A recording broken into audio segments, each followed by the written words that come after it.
Hi, boys. Welcome to Daddy Cast Exploring Insects, Week 22 Venom. This nice picture on the left is a wasp nest made of thin, flexible material like brown paper formed of particles of wood. All venomous creatures act in the same way as the bee, wasp, and hornet, with a special weapon needle, fang, sting, lancet placed sometimes in one part of the body, sometimes in another, according to the species. They make a slight wound into which is instilled a drop of venom. The weapon has no other effect than that of opening a route for the venomous liquid, and this is what causes the injury.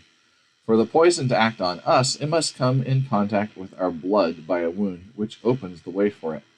But it has positively no effect on our skin unless there is already a gash, a simple scratch that permits it to penetrate into the flesh and mingle with the blood. The most terrible venom can be handled without any danger if the skin is not broken.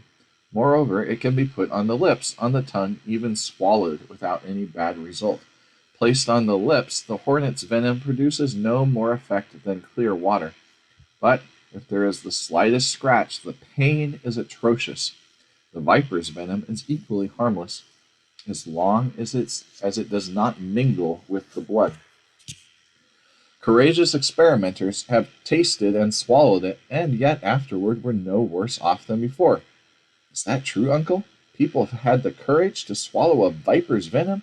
Ah, I should not have been so brave. This from Claire. It is fortunate, my girl, that others have been so for us, and we ought to be very grateful to them, for by so doing they have taught us, as you will see, the most prompt and one of the most efficacious means to employ in ease of accident. The viper's venom, which has had no effect on the hand, lips, and tongue, is it much feared if it mingles with the blood? It is terrible, my young lady, and I was just going to tell you about it. Let us suppose that some imprudent person disturbs the formidable reptile sleeping in the sun. Suddenly the creature uncoils itself in circles one above the other, unwinds with the suddenness of a spring, and, with its jaws wide open, strikes you on the hand. It is done in the twinkling of an eye. With the same rapidity the viper refolds its spiral and draws back, continuing to menace you with its head in the center of the coil. You do not wait for a second attack, you flee, but alas, the damage is done. On the wounded hand are seen two little red points, almost insignificant, mere needle pricks. It is not very alarming, you reassure yourself, if you are in ignorance of what I so earnestly desire to teach you, delusive innocuousness. See, the red spots become encircled with a livid ring. With dull pains the hand swells, and the swelling extends gradually to the arm. Soon come cold sweats and nausea. Respiration becomes painful, sight troubled, mind torpid.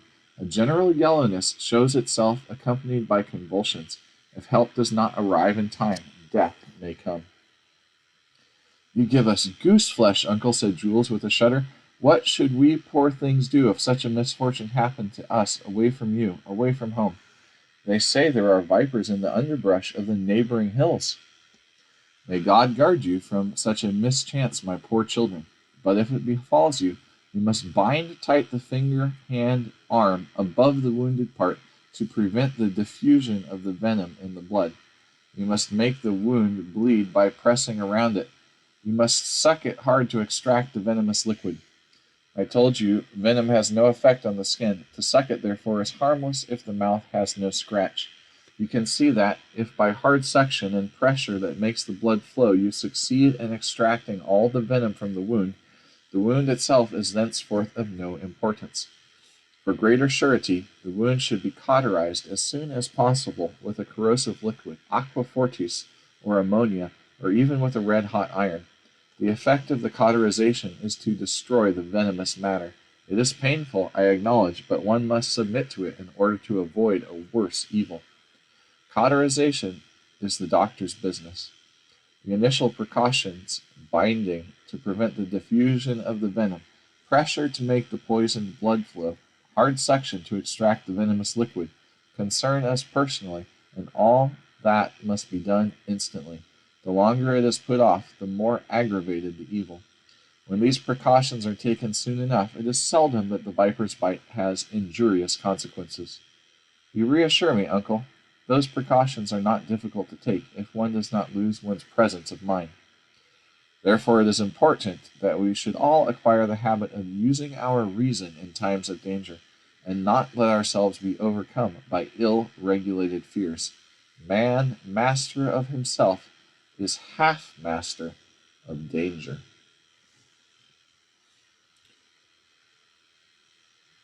You should check out a book or something about what are the modern recommendations for dealing with a snake bite, because I don't think they recommend sucking out the poison anymore, but you have to look that up as a side project.